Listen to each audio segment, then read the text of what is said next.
Surat police parade ground ખાતે રાષ્ટ્રીય માર્ગ સલામતી મંથ 2024ની ઓપનિંગ સેરેમની યોજાઈ હતી। સુરત પોલીસ પરેડ ગ્રાઉન્ડ ખાતે 25મી જાન્યુઆરી 2024ના રોજથી રાષ્ટ્રીય માર્ગ સલામતી મંથ 2024ની ઓપનિંગ સેરેમની યોજાઈ હતી। સુરત પોલીસ કમિશનર અજયકુમાર તોવરની અધ્યક્ષતામાં પોલીસ પરેડ ગ્રાઉન્ડ ખાતે યોજાઈ હોય જેમાં મોટી સંખ્યામાં પોલીસ અધિકારી, ટ્રાફિક પોલીસ, ઉદ્યોગપતિ અને શાળાના વિદ્યાર્થીઓ સહિતના હાજર રહ્યા હતા। રોડ સેફટી મંથ 2024ના શુભારંભના આ કાર્યક્રમમાં આજે મોટી સંખ્યામાં શહેરના આગેવાનો, નાગરિકો, સ્કૂલના વિદ્યાર્થીઓ, પોલીસ મિત્રો, આરટીઓ વિભાગના અધિકારીઓ, બીજા વિભાગના અધિકારીઓ અને મોટી સંખ્યામાં મીડિયાના મિત્રો પણ હાજર રહ્યા। રોડ સેફટી એક એવી બાબત છે જે બધાના ઉપર લાગુ પડે છે, કેમ કે એના ભોગ ગમે ત્યારે કોઈ પણ બની શકે અને કોઈના પણ પરિવારના કોઈ સભ્ય ક્યારે માર્ગ અકસ્માતમાં મૃત્યુ પામે કે દવાઈ જાય તો એના આખા પરિવાર ઉપર બહુ ગંભીર આડઅસર પડતી હોય છે।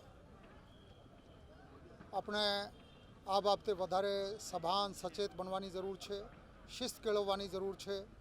સુરત શહેર ટ્રાફિક વિભાગ, આરટીઓ અને તમામ ડિપાર્ટમેન્ટ મળીને આ બાબતે ખૂબ મહેનત કરી રહ્યા છે, જેના એક પરિણામ તો આ છે કે વર્ષ 2021માં રોડ સેફટીમાં સુરત શહેર પ્રથમ ક્રમાંકે આવ્યું હતું અને વર્ષ 2023માં પણ 22 કરતાં અકસ્માતોની સંખ્યામાં ઘટાડો થયો છે। પરંતુ ભારતનું અર્થતંત્ર, સુરતનું અર્થતંત્ર જેવી ગતિથી આગળ વધી રહ્યું છે એવામાં વાહનોની સંખ્યા વધી રહી છે, નવા વાહનો છે, પૂર ઝડપે દોડી શકે એવા વાહનો છે। એવામાં બધાની જવાબદારી બની જાય છે કે રોડના નિયમોના પાલન કરો, રોંગ સાઈડ વાહન હાંકો નહીં, હેલ્મેટ લગાડીને વાહન હાંકો, કોઈ પણ રોડ સાઇનને ક્યારે અવગણના કરશો નહીં, 4 વ્હીલર ચલાવો તો સીટ બેલ્ટ લગાડીને રાખો। આપણે બધા મળીને સંકલ્પ કરીએ કે સુરતમાં માર્ગ અકસ્માતની સંખ્યામાં ઉત્તરોત્તર ઘટાડો કરીશું અને પોતપોતાના પરિવાર સાથે શાંતિથી લાંબુ આયુષ્ય આ ઝડપભેર વધી રહેલા ભારત વર્ષમાં આપણે આનંદથી માણીશું। આપને બધાને ખૂબ ખૂબ શુભેચ્છાઓ। આશા રાખું છું આપના મારફતે આ મેસેજ તમામ નાગરિકો સુધી પહોંચશે, કેમ કે માર્ગ સલામતી માટે તમામ નાગરિકો बराबरना जवाबदार है। सर, कल 26 जनवरी है तो क्या मैसेज?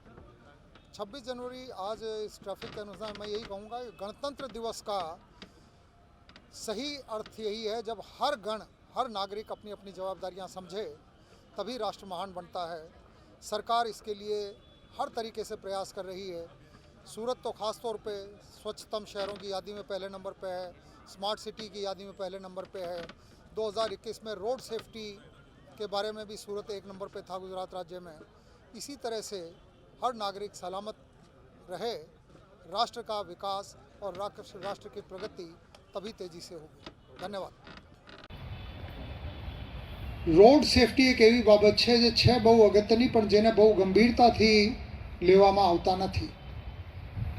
लांबो प्रवचन हूँ करवा इच्छतो नथी, पण एक वस्तु जेमां अपने वर्ल्ड में टोच पर छीए, दर वर्षे 100 थी वधारे अकस्मातो आखी दुनिया में भारत में थाय छे।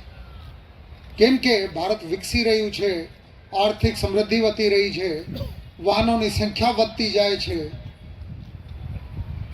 2022 आंकड़ा प्रमाणे 1,68,000 थी वधारे लोको रोड अकस्मात में मृत्यु पाम्या। एने गणतरी करिए तो दररोज 468 लोग रोड अकस्मात में मृत्यु पामे छे। અને આ પણ છે કે દર 3જી મિનિટે એક વ્યક્તિ ઇન્ડિયામાં કોકના કોક જગ્યાએ રોડ અકસ્માતમાં મૃત્યુ પામી રહ્યા છે। આ આંકડા ફક્ત એટલા માટે કહું છું કે આપણે બાકી બધી વસ્તુઓને જેટલી ગંભીરતાથી લઈએ છીએ, રોડ અકસ્માત, રોડની શિસ્ત, સીટ બેલ્ટ લગાડવી, હેલ્મેટ પહેરવી, આ બાબતોને આપણે અવગણીએ છીએ, એને ગંભીરતાથી લેતા નથી। એટલા માટે દર 3જી મિનિટે ઇન્ડિયામાં એક મૃત્યુ રોડ અકસ્માતમાં થઈ રહી છે। દુનિયામાં 100થી વધારે રોડ સેફટી બાબતે કોઈ રાષ્ટ્ર જાગૃત હોય તો એવા નેધરલેન્ડ્સ છે, સ્વીડન છે, નોર્વે છે, ડેનમાર્ક છે। આના કરતાં આપણા સ્થાન બહુ નીચે છે, કેમ કે આપણે તકેદારી રાખતા નથી। अपने रोंग साइड जवामां 200 મીટર કોઈ જગ્યાએ લાંબુ ચાલવું પડે, આના કરતાં રોંગ સાઈડમાં જઈએ છીએ અને પોતાની જાતને જોખમમાં મૂકીએ છીએ, સામાવાળાની જાનને જોખમમાં મૂકીએ છીએ. હેલ્મેટ નહીં લગાડવાનો આ કોઈ ગર્વનો પ્રશ્ન તો હોઈ ના શકે.